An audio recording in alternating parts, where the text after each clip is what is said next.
Guys, welcome back to the channel. In today's second game at Warhammer World, we've got another special treat. I met up with Tony, a long-time follower of the channel, and I've been painting furiously this past week and a half. You may have seen a few extra Harlequins in the Deathwatch battle report. However, the ranks have been filled out. Not quite to max yet, but they are out in force today, and they are facing some Grey Knights. But there's only two things on the board. Today's game is going to be cleanse and control across the ruined city. The Space Marines have now cleaned up after the Tyranid onslaught, and the Grey Knights have come to purge the Xenos filth that has appeared. We've got objective marker 1, number 2, number 3, number 4, number 5, and number 6 is lurking back here. So it is Dawn of War deployment. Currently Tony has first turn, but let's have a quick look through the forces. Right, down here we've got a cast of players formation. We've got the Death Jester in there, and it's going to be Imran Spectre from the Death Mask box set. All of the guys in here are WYSIWYGs, so there's 2 Neuro Disruptors, 3 Fusion Pistols, a couple of Caress on there as well. Shadow Seer's Mastery level 2 and has Mirror of Minds, Shards of Light, and of course Veil of Tears, and their Star Weaver is here. We've then got a Falchu's Blade, which is a unit of Void Weavers here, both with prismatic cannons, not the haywire that they're modelled with. We've got 2 units of Sky Weavers with Zephyr Glaives. That unit allows them to re-roll failed Jinx saves. These guys have Crusader. We've then got another formation, which I can't remember the name of, but basically it's a troop squad, a Void Weaver, and some Sky Weavers. The Sky Weavers are the ones from Death Mask again, so they get to re-roll their failed Jinx. The troops, 3 are armed with Kiss, 3 are armed with Caress, and all Shuriken pistols. And we've got the Void Weaver there as well, again the one from Death Mask, so it has ballistic skill 5. We've then got a very small Eldar detachment of a Spirit Seer, whose powers are Enhanced Drain, Empower and Everate, and Conceal Reveal. He's hiding away with 5 Rangers. We've got a Crimson Hunter in reserve with Pulse Laser and 2 Bright Lancers. And then we have the Hero's Path, the Death Jester, Shadow Seer rather, of course having the Mask of Secret. She rolled on Telepathy and got Terrify, Shrouding, which she isn't going to need, and of course Psychic Shriek. She's got Mask of Secrets there as well. We've got the other Death Jester up here, and the Solitaire is in there somewhere. So that's it for the Harlequins and the Eldar. Let's have a quick look at Tony's Grey Knights. Right, so Tony's running a Nemesis Strike Force and an Eversaw Assassin. This Eversaw is named Chuck, and he is covered in blood. We'll show him in a moment. Tony's deployment, despite him going first currently, is 1 Dread Knight here with a Heavy Incinerator, Side Cannon and Sword. And we've got another one over this side. Let's have a quick look at what he's got in reserve. Right, so here we go. This is the majority of Tony's Nemesis Strike Force. We've got 3 units of Terminators.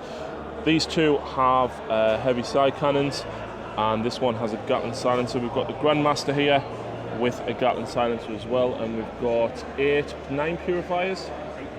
8 Purifiers in a Storm Raven with Plasma Cannon and Hurricane Bolters. Massive shout out to Tony's wife. Tony and his wife have been painting furiously all week to get these guys up and ready for today's battle report. A massive shout out to Tony's wife. Tony's also brought me a couple of gifts and a letter from his daughter. So the gift is the biscuits to, of course, put Eldar cheese on, and a letter from his daughter. My dad is boss at Warhammer. He will beat you. Well, Tony, I brought me purple dice, so I'm sure you probably will. Let's have a quick look. Right, so here we go, guys. Although Tony is going first, my Warlord trait for the Death Jester Imran Spectre down here is to seize and add 4 to the roll. So I seize on a 2+. Tony's hoping that this horrible purple dice is going to follow its reputation. There we go, Harlequins, turn 1. Right, so Harlequins turn 1. We've drew a Dance of Death, kill a unit. Trickery and Deception, we've got to nominate a objective marker each Tony has told James which objective he's nominated, and I know which one I've got, obviously. And assassinate, kill a character. Bearing in mind, Tony only has 3 characters on the board. We should be able to get one of them if I can kill something. Right, so the Star Weaver and this Harlequin troop have pushed forward. The Death Jester alone has moved forward as well. Maybe try and get a shot or 2 in on that Dread Knight. But the entire force is moving up in style to try and take on this Dread Knight. We need to get rid of one of them, and fast, because then heavy incinerators will make mincemeat of our cover. Right, so we've done the Psychic and the shooting phase. We managed to get Terrify off on the Dread Knight in there, and Psychic Shriek. Psychic Shriek, Tony managed to pass 2 of his in-runs. We managed to roll 9, and he was at -3 thanks to being exactly 12 inches away, and of course -1 for Terrify. He passed both in-runs. Meanwhile, it took the entire firepower from a Void Weaver, the snipers, 3 units of jet bikes, and these 2, and the snipers, but the Dread Knight has been brought down, scoring with First Blood, Assassinate, and the Dance of Death. In the Psychic phase over here, we've got Veil of Tears off on these guys.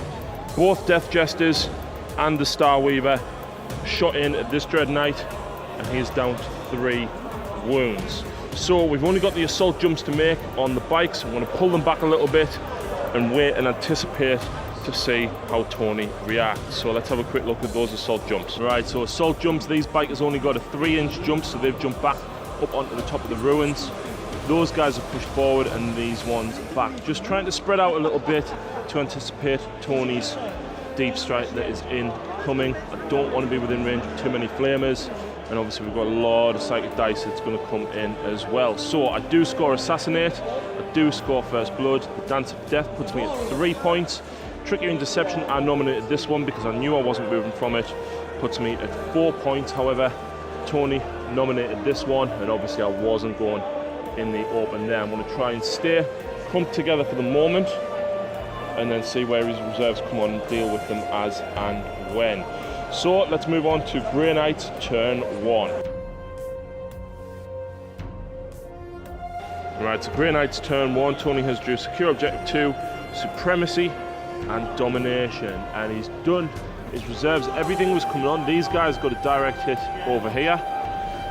One of the other squads tried to land here, unfortunately scattered onto the Void Weavers, and they've got it ongoing reserve. And the Warlords unit tried to land behind the Void Weaver, unfortunately landed on them as well and misplaced.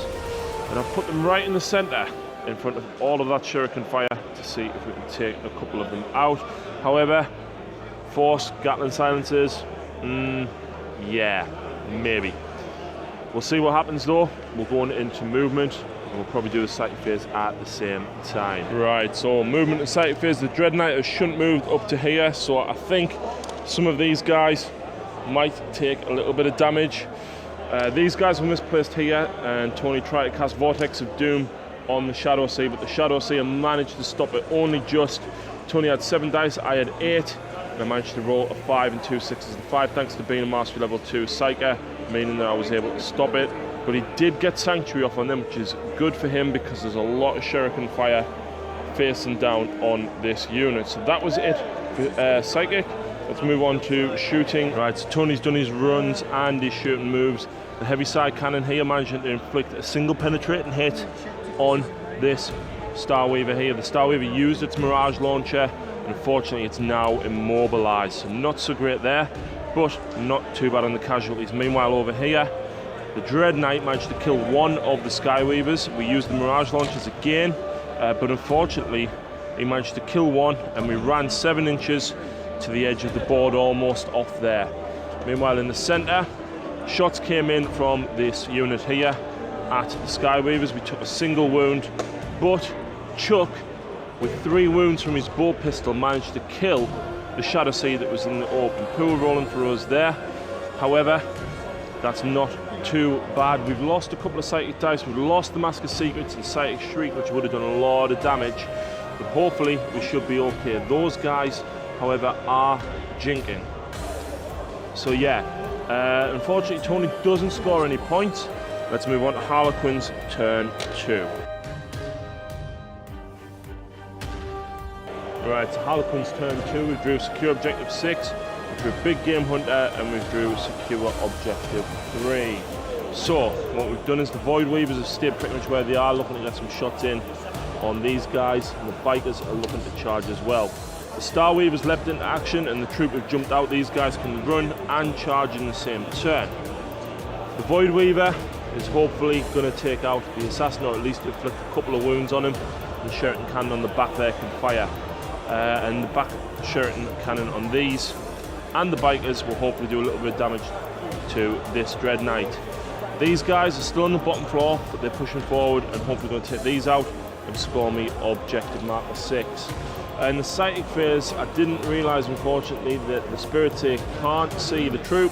I want to try and give them +1 strength, ready for that nice charge. So that was it. Unfortunately, Tony didn't stop it. We've got a few shots to do, but then hopefully we can find out what the Harlequins are made of in close combat. What a turn of shooting for the Harlequins. The Shuriken fire from the snap firing Star Weaver and the Neuro Disruptors from these guys. They are on the bottom floor still.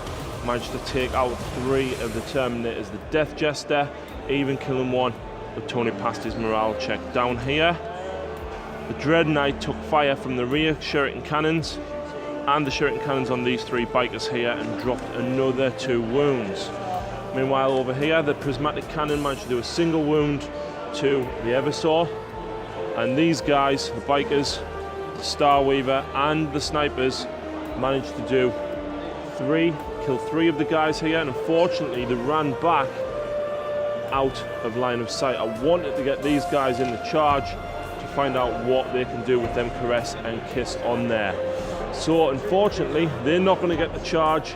Hopefully we can get the charge next turn, who knows. But these guys are going to be charging in here, and these guys are going to get charged as well. Right, so combat.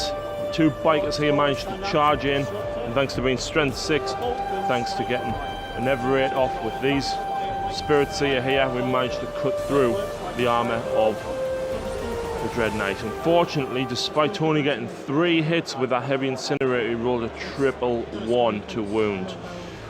Ouch. Meanwhile, down here, the Kisses managed to break out 1 of the guys, and the sheer weight of attacks from the Troop Master, and the other troop managed to bring down the other Terminator. So the Harlequins hitting incredibly hard in combat indeed, and I do score myself objective 6 and big game hunter thanks to that. So let's move on to Grey Knights turn 2.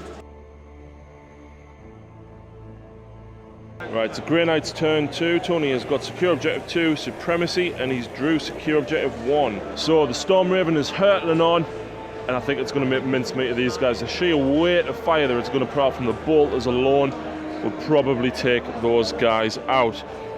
The other Terminator squad has landed. It's scattered back ever so slightly. They have getting Sanctuary off though in the Psychic phase, and these guys have moved forward and getting Force off. So it might be brutal. I think these guys are going to take a lot of firepower, as are the other troop. Hopefully the Bikes will remain in touch for the moment, but I think the Assassin here is probably going to take out the Void Weaver, and these guys, or the Bikers here, are going to suffer a lot of damage. So let's see what Tony does in the shooting and assault phase. Right, so with the Storm Raven and Hurricane Bolters looking down, Tony unloaded everything. 12 rapid fire shots, twin linked, 8 hits with twin linked, 2 wounds. 2. Tony, I think you need to burn your dice along with my purple ones. However, we did pass the 2 invulnerable saves. It was the multi-melter that actually killed 1 of these guys. The plasma cannon, again, we saved, but it scattered back onto the Star Weaver and unfortunately wrecked it. It didn't blow it up, however. Meanwhile, across in the centre, we've lost 3 of the troop here, thanks to fire coming in from these guys. And with Force on them P-silencers, Tony managed to kill both the Bikers here, despite having that both rerollable Jink. The Assassin even shot in at the Void Weaver, failed to do anything at all, and now he's going to charge. So let's see if he can wreck the Void Weaver. So in combat, the Eversaw charged in despite an insane number of attacks. Unfortunately, Tony didn't get any glances. He doesn't score any points this turn, unfortunately, so the score is still massively in the Harlequins' favour. He has thinned their forces down, quite reasonably. However, the Harlequins are going to retaliate potentially stronger. So let's see what happens in Harlequins turn 3. Right, so Harlequins turn 3, we have drew Harness the Warp, Secure Objective 3 and Kingslayer. The Crimson Hunter has came tearing on and he's looking straight down at the Storm Raven. The Harlequins are going to stay where they are and hopefully take on anything that may pop out of that. The Death Jester meanwhile, and these bikers and the Void Weavers are all looking down the table at these guys here. I think the troop here will probably try and charge in, see if we can take out the guys there for potentially Warlord kill. We've got the Snipers still looking down, the Spirit Seers move forward, and the Void Weaver at this side as well, looking to hopefully do some damage. The Solitaire has blitzed and he only got a 7-inch move, so he just about made it out of the ruins. I don't know, what do you reckon, Tony? Should we charge him at the Assassin, or should we charge him into this unit here? Interesting question. That's still a reasonable charge for the Assassin, but I would love for it to happen. So we're moving on to Psychic Phase. Hopefully we'll get Harness the Warp, and then there's a fair bit of shooting to do actually. Right, so shooting in Psychic Phase hasn't been too shabby at all. The Crimson Hunter hurtled on and has managed to stun the Storm Raven and drop it to a single hull point, so it's staying in flying mode next turn. 2 of the fusion pistols even shot, but unfortunately didn't do anything, but the Shadow Seer got off Veil of Tears. Meanwhile, over this side, the Death Jester and the Bikers managed to kill one of these guys, and fire from the Void Weavers, the Star Weaver, managed to bring these guys down to only 2 of them, and fire from the Void Weaver took down the Assassin. As a result of that, the only biker that was left at the back there is turbo boosted up onto Objective 3 to score me that. However, the Spirit Seer here managed to get Conceal Reveal off on the Scouts and Empower on these guys. So these guys are now base strength 4, that's strength 5 with Furious Charge when they go in there, and of course they have run forward already. They've got a 3, I fleeted it, and unfortunately only rolled a 2. So hopefully we can make that charge in, especially with the bikers just nearby as well. So let's move into assault and see what damage we can do. Right, so combats for Harlequins. The Solitaire charged in and he absolutely annihilated those 2 guys there. Despite Tony having Sanctuary off, he's consolidated beyond the ruins. The 2 Skyweavers charged the Terminator Captain and the Halberd guy there, and unfortunately, despite getting 4 wounds, Tony managed to pass a lot of his in-runs with the Captain tanking it, only doing 1 wound, and in turn force cutting straight through the 2 bikers. Unfortunately, despite only being 4 inches away, these guys with fleet failed their charge again. Yeah, so Tony has consolidated the Terminators round that way, looking to get revenge on the Solitaire. So let's move on to Grey Knights turn 3. Right, so Grey Knight turn 3, and Tony has just moved these guys straight in, cleansed and flamed the Solitaire and took 2 wounds off, and it was the Gatling Silencer that managed to do the last wound. The Solitaire tanked a lot of wounds, about 9 or 10 on that 3-up in run. But unfortunately he was slew, as were the Harlequins round here. They were just within range of Cleanse and Flame, unfortunately, so they are gone as well. Meanwhile, in the distance, the Storm Raven, stunned, move forward, it's 18 inches. So that was it for turn 3. Let's move on to turn 4 for the Harlequins. Right, so Harlequins turn 4. We've still got Kingslayer, we've got Psychological Warfare and Objective 4. Objective 4 is there. The Void Weaver and the Lonely Sky Weaver have moved forwards to shoot through the ruins at the remaining 2 Terminators, and the Crimson Hunter is looking to get a bead in on it as well. Meanwhile, the Void Weavers, the Star Weaver, and the Harlequins at this side are looking to potentially take down the Storm Raven. Right, so firepower from the Void Weaver and the Sky Weaver, unfortunately doing no damage at all. It was the Crimson Hunter with that Strength 8 AP2 weaponry that went through, slaying the Warlord and getting me Kingslayer there as well. Meanwhile, the Void Weavers, the Star Weaver, and all of these guys with their fusion pistols, both Death Jesters, unfortunately only got a single glance on the Storm Raven.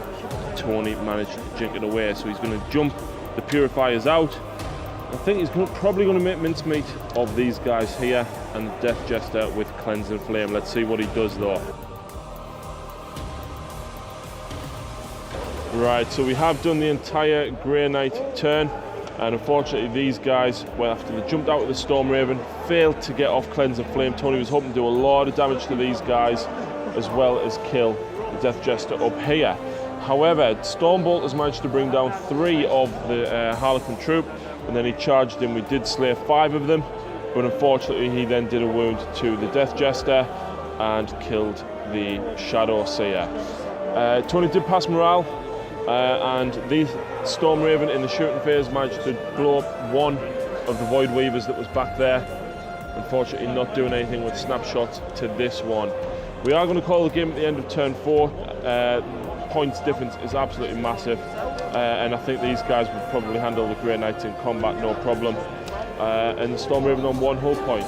It's been an absolute pleasure being back at Warhammer World. It's been a pleasure to meet Tony. We've spoken a few times over Facebook, and hopefully you've enjoyed today's battle report. A massive thanks to Tony for coming down, and of course his wife for helping him paint up his models over the last weeks. Thanks very much for watching, folks. I hope you've enjoyed the Harlequins. Please let me know what your thoughts are, and we'll see you next time.